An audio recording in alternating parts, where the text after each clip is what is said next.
Welcome to the Investor Coaching Show, a podcast to help you get an insider's view of the financial world and escape common investment traps. We look at the financial news of the day and help you make sense of it so you can relax about money. And here's your host, Paul Winkler. We are back here on the Investor Coaching Show. Paul Winkler, Evan Varner. PaulWinkler.com is the website. We have Social Security workshops on there. We got Medicare workshops because Medicare tis the season for that. So if you're trying to figure out Medicare, you can go on the website, PaulWinkler.com, go to the webinars page. And we actually have a new workshop for clients that was done as well. I think it should be on the password protected side. You guys know how to get there, hopefully. And it talks about reading investment statements and the things that I think are absolutely critical for knowing whether things are going the way they ought to be going. That will be in the newsletter we have going out. It'll actually talk about that as well. But anyway, cool. So just for those of you guys that want to know that. And the next one coming up is going to be for everybody. It's taking income from your portfolio. Look at the website, how to take income from an investment portfolio, the academic research, evidence-based, way more logical than what we see in the investing industry. I mean, some of the research that talks about taking income, it tells you, like the Bengen study, minimum amount of money to have in stocks is how much, Evan? Remember the study? It's 50%. 50 or 60? Yeah, 50. Yep, it's 50%. 50% is the minimum that he found taking income from an investment portfolio. When is the last time you saw a target date fund, a default choice at a 401k, on a company?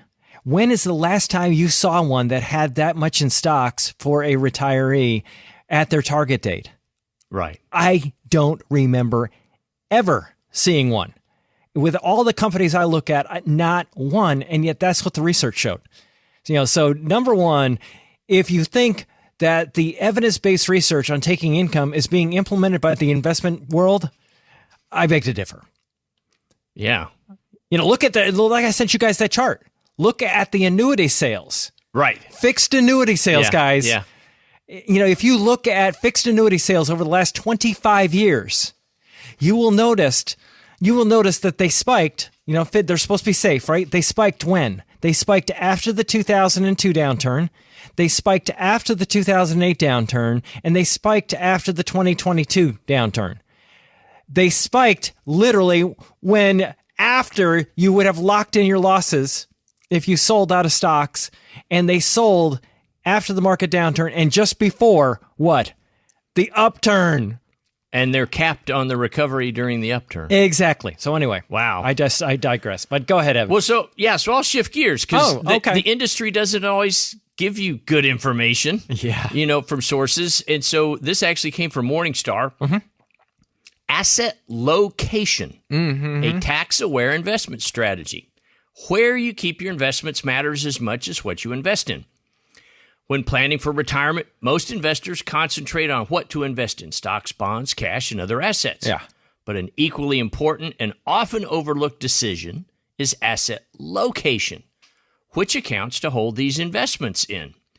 And so it goes through some narrative and quite a few charts, but getting to kind of their recommendations or things to be aware of, a tax-aware retirement strategy. The core benefit of asset location is improved tax efficiency. It boosts your portfolio's after-tax performance, but without requiring you to reduce your annual retirement spending. Let's use a bond fund as an example. It has two parts: price change and income from coupon, and the income is distributed as dividends, which are taxed at ordinary income. Mm-hmm. So because of this, it says, well, you should put your bonds, your ordinary income, and basically your stable stuff in your tax-deferred accounts, traditional IRA, SEP IRA, 401k, and your growth or your stock assets in your Roth side or your Roth 401k, or, just a regular non-qualified account, and cash they kind of dealt with separately. Mm-hmm. They have these great graphics that go along with the article.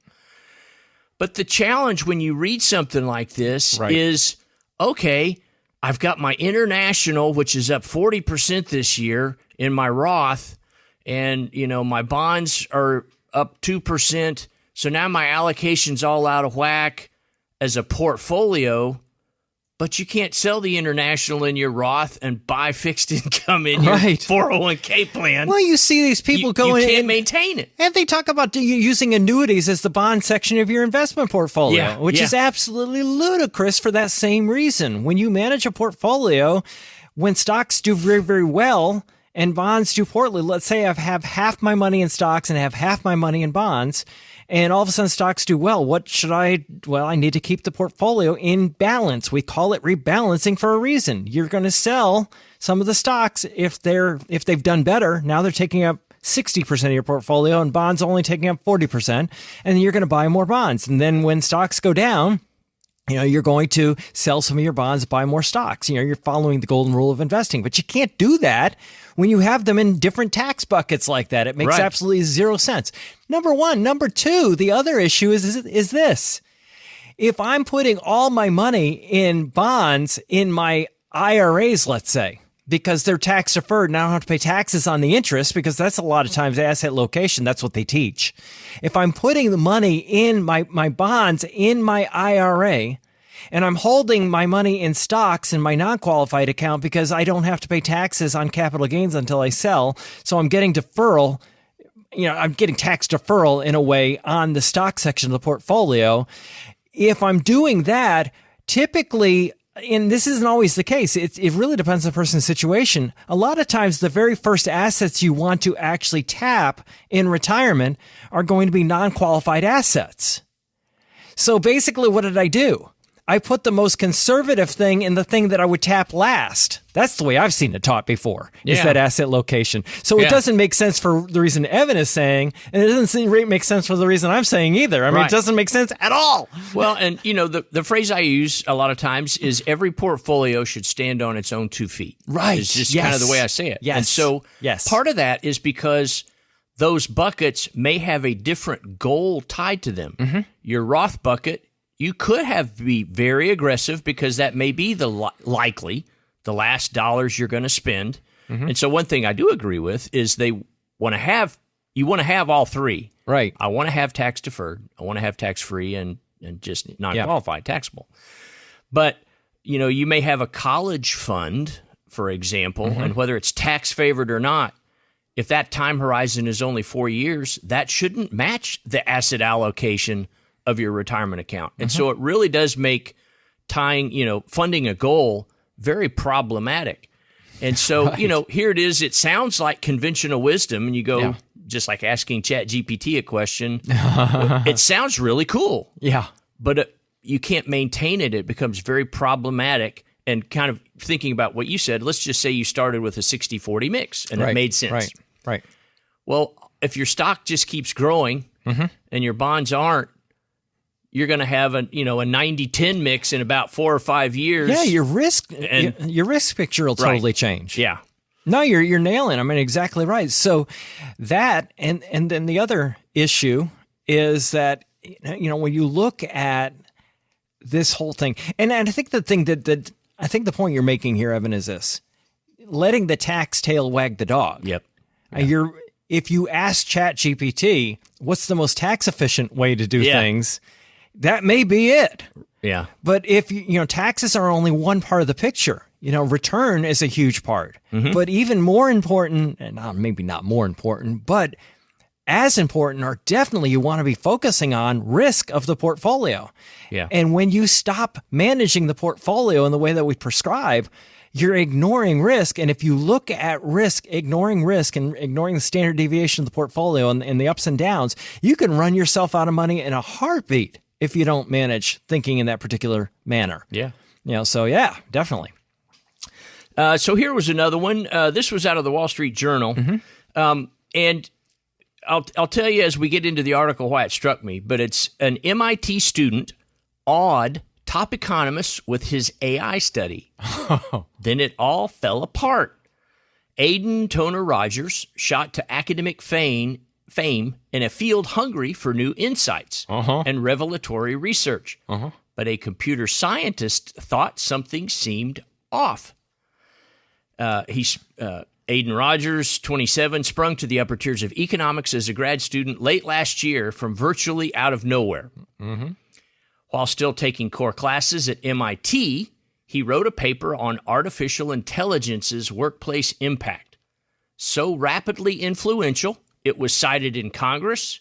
He appeared in the pages of the Wall Street Journal last December as the very picture of a wonderkind in faded jeans and tousled hair, with a picture between his mentors, including Nobel laureate Daron Acemoglu. And so all of a sudden, somebody says, well, these numbers just don't add up. Some computer researcher in California, or, like UC Davis or something like that. And he said, how? And so the question became, very quickly, the university, MIT, disavowed the paper. He's no longer a student there, and so forth. Wow. But as I was going through the article, the commentary was very much like why Ponzi schemes still succeed and why you have this, this thought process of, well, the sophisticated investors, well, these are a bunch of sophisticated people looking at his research. Ego. But an academic culture. So here was one of the problems. There was an academic culture at MIT where high levels of trust, integrity, and rigor are all, for better or worse, assumed. He focused on AI, a field where peer-reviewed research is still in its infancy, and the hunger for data is insatiable. So what do investors want? I want this, I want the free lunch. I want this great return with no risk. Yeah. And so forth. Yeah. And here's a great story. Yeah. And, well, you're really smart. You must know what you're doing. Yeah, you've got to be able to do this. And this was the same way, just on the academic paper. Well, that's why I said ego is the point. You go to a university and you've got a really bunch of very intelligent people. And a lot of times what happens is the general public just goes, well, they wouldn't have gone to this particular university if they weren't really, really smart. Yeah. What they're saying must be true. Right. And, they wanted to believe it. He pitched the idea to his mentor at MIT or whatever, who was a self-described computer geek, his mentor, who for years had been mulling how AI might shape employment. So if he's giving an answer for this guy, he pushes it forward and, it kind of went through.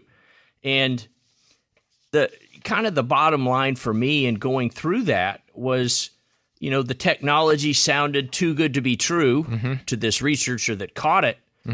But somebody has to look at the data. And, if in this research he was talking about a company, it wasn't a fictitious company, but he had kept the name of the firm private that he had the data from. They're like, well, if they actually had this information, they would be on every news show, on CNBC and Fox Business. They'd be, their stock price would be $1,000 a share and so forth.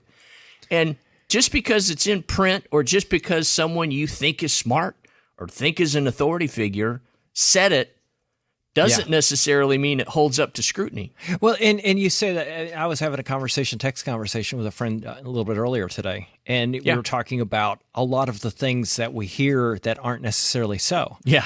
And I made the comment, I says, a lot of, and he was talking about people that are putting out a lot of misleading stuff.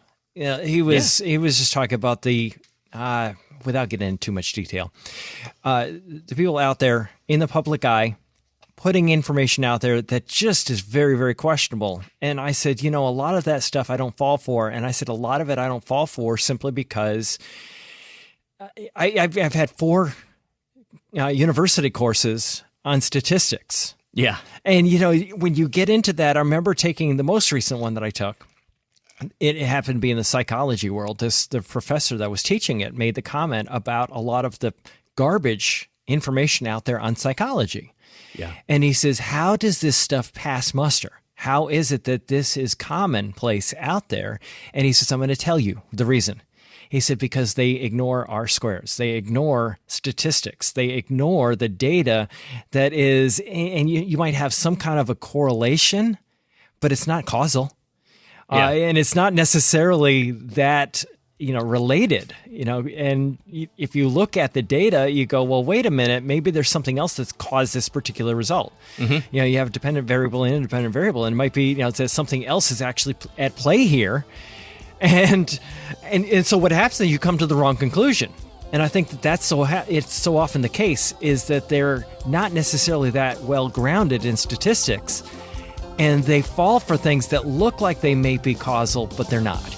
And I think that often ends up being the case. And when they crunch the numbers on whatever it was, it'd be interesting to see what this data was. But I bet that's part of what happened there. Hey, this is Paul Winkler. Hope you enjoyed today's edition of the Investor Coaching Show. If you want to learn more about what we do, go to our website, paulwinkler.com. Until next time, I'm Paul Winkler, reminding you that I believe that more educated investors are more confident investors, and confident investors are more successful investors. Have a great one. Advisory services offered through Paul Winkler, Inc., an SEC-registered investment advisor. The opinions voiced and information provided in this material are for general informational purposes only and not intended to provide specific advice or recommendations for any individual. To determine what investments are appropriate for you, please consult with a financial advisor. Paul Winkler, Inc. does not provide tax or legal advice. Please consult your tax or legal advisor regarding your particular situation.